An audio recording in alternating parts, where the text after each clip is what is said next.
Uli hanya terdiam saat Arya mengatakan kata, hanya berdua.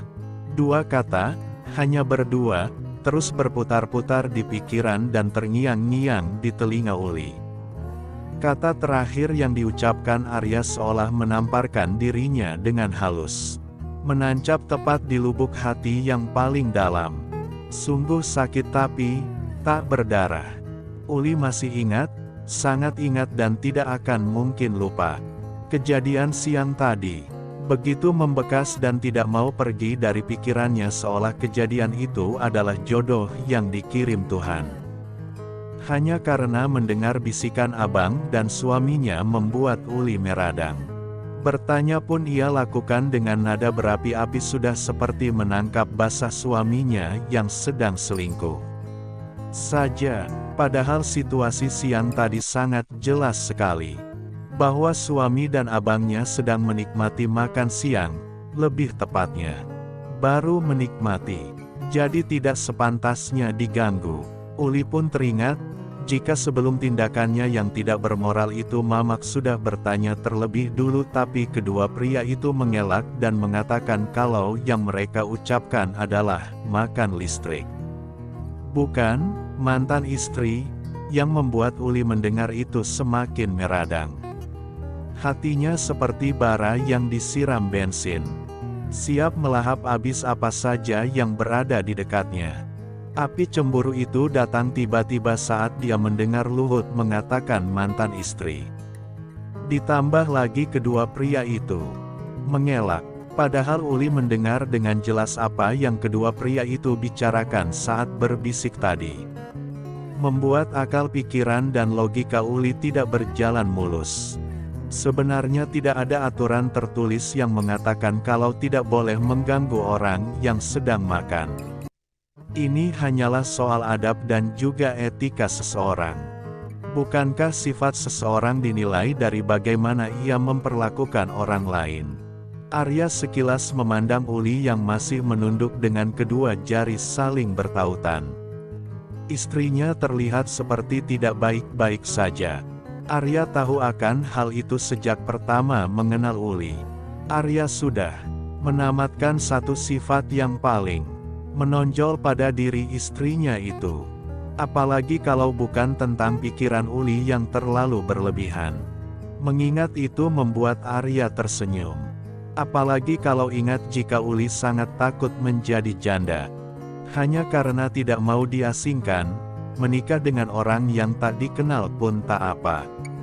Mungkin begitulah pemikiran Fang ada di kepala Uli. Untung saja wanita ini menikah dengan laki-laki baik seperti aku. Aku tidak bisa membayangkan kalau dia menikah dengan berandalan, ucap Arya dalam hati sambil menggelengkan kepalanya. Arya tidak mampu menghayalkan hal itu. Beberapa saat kemudian pria tampan itu tersadar. Arya buru-buru mengerjapkan matanya dan sekilas melirik ke arah Uli. Dia takut jika Uli melihatnya sedang tersenyum bisa-bisa wanita itu nanti besar kepala. Untunglah dia tidak melihatku, kata Arya dalam hati. Mengembuskan nafasnya. Tidak ada yang ingin kamu tanyakan. Atau ada yang ingin kamu sampaikan? Tanya Arya setelah beberapa saat keduanya larut dalam pikiran masing-masing. Tidak ada respon. Uli masih diam dan betah dengan posisinya. Apa diam akan menyelesaikan masalah kita? Tanya Arya lagi. Daripada istrinya ini harus didiamkan, lebih baik sedikit diperlakukan keras agar bisa sadar. Lebih baik adu mulut dengan Uli daripada saling diam. Karena sampai kapanpun sulit bagi Uli untuk mengaku salah. Bibir dan hatinya ingin berucap tapi, karena memiliki pemikiran yang terlalu diandai-andai membuatnya takut. Aku hanya ingin minta maaf. Aku tahu aku salah, entah mengapa tapi, aku cemburu. Aku berpikir bahwa abang telah memiliki istri sebelum diriku. Perkataan itu keluar dari mulut Uli. Meski awalnya dia gagap dan tidak percaya diri tapi, akhirnya Uli bisa. Kalau ngomong lihat aku ini, suamimu. Minta maaflah dengan baik, kata Arya. Tujuannya hanya ingin menggoda Uli. Arya ingin melihat sejauh mana Uli menguatkan diri untuk benar-benar minta maaf padanya. Uli memejamkan matanya. Emosinya seakan dipermainkan oleh Arya. Namun, sedetik kemudian Uli sadar bahwa mereka sedang memulai misi untuk saling mencintai. Di beberapa novel romantis yang Uli baca, saat seorang istri melakukan sebuah kesalahan maka sang istri itu minta maaf dengan tulus pada suaminya. Bahkan ada beberapa pemeran wanita yang memakai lingerie demi mendapat mat dari suaminya. Meski tidak semua, misalnya novel Dosenku Suamiku oleh Harmoniku.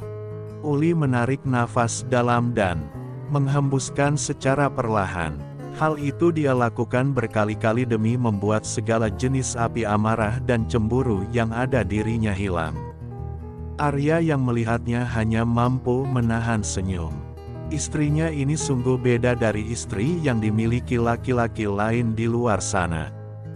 Setelah menenangkan dirinya, Uli memutar kepalanya menghadap Arya, mencoba untuk menatap mata suaminya. Namun, sayang saat hal itu terjadi suaminya sedang pura-pura serius menatap ponsel. Uli memejamkan matanya perlahan, menarik nafas lagi dan menghembuskan secara perlahan kemudian ia berkata, "Bang," panggil Uli pelan tapi terdengar sangat lembut di telinga Arya. Membuat bulu kuduk pria itu meremang. Kini giliran Arya yang dilanda gelisah dengan jantung berpacu cepat.